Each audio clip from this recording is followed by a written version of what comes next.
What's up guys? Welcome back na naman sa ating channel. Sa video ito ay isi-share ko sa inyo kung paano gumawa ng biko.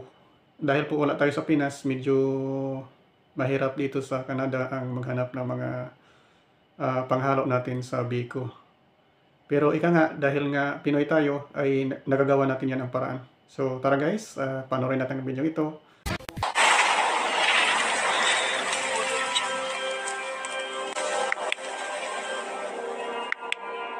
Ito ang mga sangkap natin guys. Ito yung malagkit. Nabili ko ito sa Asian Store dito sa Levis, Quebec, Canada. Saka itong gata, nabili ko rin sa Dolorama at saka itong brown sugar. Medyo maputla lang po yung asukal natin kasi po wala tayong mahanap na medyo dark. Ang unang gagawin natin guys ay isasaing pa lang natin itong malagkit.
So ayan na po siya guys, bali tuyo na po siya, malapot na. Ito na po yung sinyalis na luto na po yung ating biko.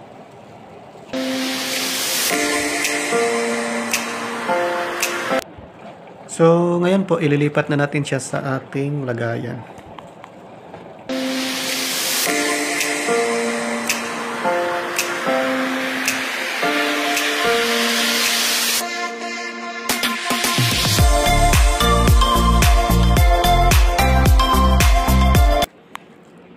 Papantayin lang natin siya guys para hindi tayo mahirapan pag naglagay na tayo ng topping.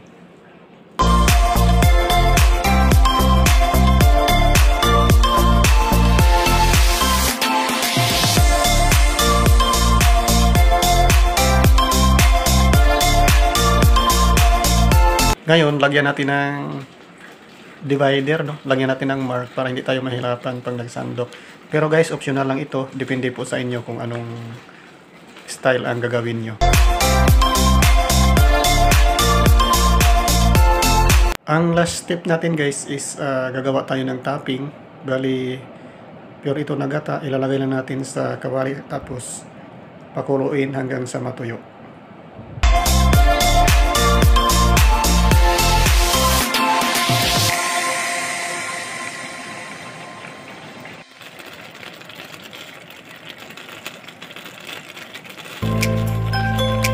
Kagaya nan guys, tuyo na siya, tapos golden brown na. I-mix lang natin hanggang sa para hindi siya masunog. Ayan.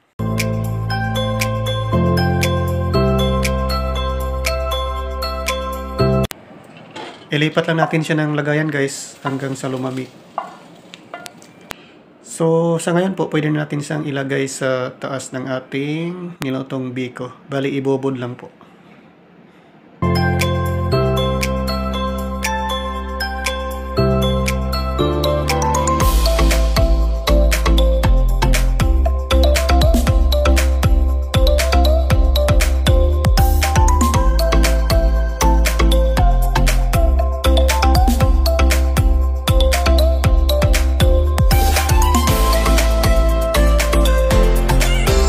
So yan lang guys, I hope na nag-enjoy kayo sa ating video ngayon.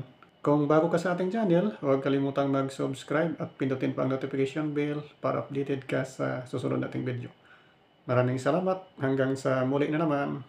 Bye bye.